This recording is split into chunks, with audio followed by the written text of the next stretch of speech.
Hello, bachcho. Let's see the question. Assuming the gas inside the sun behaves very much like the perfect gas, the temperature at the center of the sun is nearly the number density of gas is given 2p by 2 rho by mh.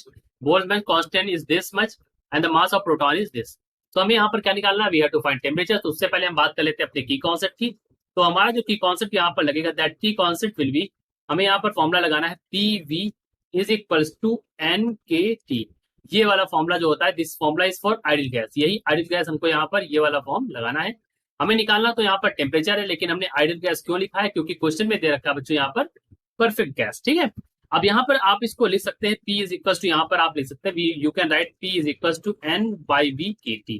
ठीक है, अब सभी के बारे में बताया तो आपका जो P है यहाँ पर, let me right it over here. P आपका प्रेशर है, V आपका यहाँ पर वॉल्यूम है, ठीक है, N आपके नंबर ऑफ मोल्स है, ठीक है, यहाँ पर K आपका बोल्ट्जमैन कांस्टेंट है, that I am writing over here.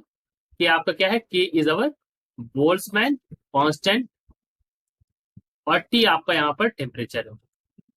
तो T हमारा टेम्परेचर को रिप्रेजेंट करता है. अब हमें पता है डेंसिटी जो होती है बच्चों, वो डेंसिटी इज इक्वल टू क्या होता है? रो इज इक्वल टू होता है मास upon volume.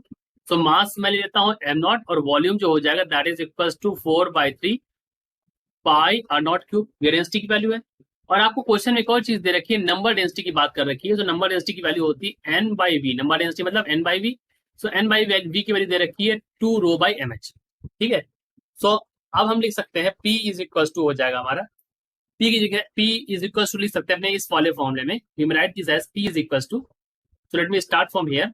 So P is equal to हो जाएगा m0 मल्टीप्लाइड बाई 2, यानी कि यहाँ पर हमें टू रो रखना है, तो 2 रो के फॉर्म में मैं रख रहा हूँ यहाँ पर. ठीक है, डिवाइड बाई इसको लिख देंगे 4/3 पाई r0 क्यूब. ये वैल्यू आ गई, और mh भी यहाँ पर है, सो mh भी रख देंगे. ठीक है, ये हो गई हमारी N बाई वी की वैल्यू. अब हमें KT की वैल्यू रखनी है, तो K की वैल्यू K रखेंगे और T की वैल्यू T. ठीक है, अब निकालना तो हमें टेम्परेचर यहाँ से, सो हम टेम्परेचर यहाँ से निकाल सकते हैं. We find T is equal to क्या हो जाएगा?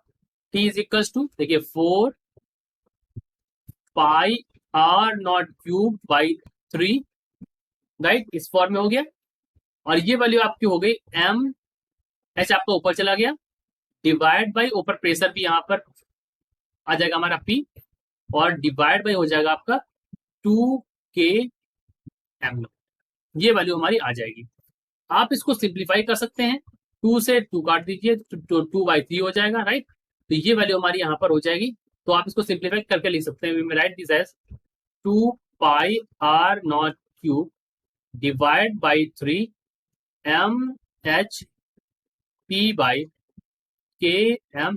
ये वैल्यू हमारी यहाँ पर आ जाएगी. फर्दर आप इसको लिख सकते हैं, we may further write this is for in this format. अब हमें वैल्यूज रखनी है, तो we may write that T is equal to, बच्चों वैल्यू रखते हैं, ठीक है, 2/3 तो ऐसे ही रहेगा. आपको क्या करना है, यहाँ पर पाई की वैल्यू रखनी है 3.14. अब R जो है यहाँ पर, ये हमको पता है 7 इंटू 10⁸ होता है. इसका करना है हमको cube, multiplied by the value of mh, that is mass of proton is 1.67 into 10 की power minus 27 kg. It is given in the question, and multiplied by the value of P, that is 5 into 10 to the power 14 divide by, और यहाँ पर हम इसको divide कर लेंगे. किसे divide करेंगे? We will divide it by km0. तो k की वैल्यू हमको दे रखी है 1.4 into 10 to the power minus 23, और मास की वैल्यू है 2 into 10 की पावर 30. इन सभी वैल्यूज को जब आप सॉल्व करेंगे तो आपको T की वैल्यू मिलेगी 2 into 10 to the power 7 kelvin. यही हमारा यहाँ पर आंसर होगा. T is equal to 2 into 10 की power 7 kelvin. This is our answer. यही हमसे क्वेश्चन पूछा गया था. We have to find the temperature at the centre of sun, right. So I hope you understood it well. Best of luck.